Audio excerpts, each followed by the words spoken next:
ماینکرافت اما ماهیگیری بهمون آیتمای رندوم میده. پس ویدیو رو لایک کن تا بریم. خب رفقا، ما یه قلاب ماهیگیری داریم که قرار بهمون آیتمای رندوم بده.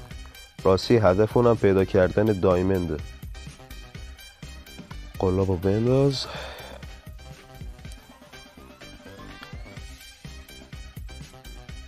خب هیچی نداد. بریم دوباره. خب یه دونه ماهی بهمون داد که چیزی نیست. بریم. یه بار تو ماینکرافت اومدیم ماهیگیری کنیم، ماهی و تخمشو ملخ خورد. یه دونه دیگه اومد. این یکی دایمنده. بده 27 تا گوشت خوب داد. خدا بزنه تو کمرت. نامسلمان.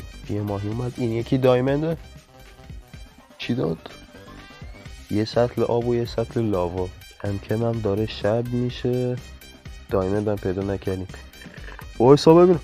پشمام. یه دونه شمشیر ندرایتی با این چندتای عجیب و غریب داد. وایسا ببینم این چندتاشو. شارپنس 2، بریکینگ 1. دایمند به جانه. واسه پشمام. یه دونه چست پلیت دایمندی داد. من 2 روز ماینکرافتی تلاش کردم، نتونستم دایمند بگیرم، ولی حاصل 2 روز ماهیگیری شد این. پس شما ویدیو رو لایک کن، اگرم دوست داشتی چنل رو ساب کن.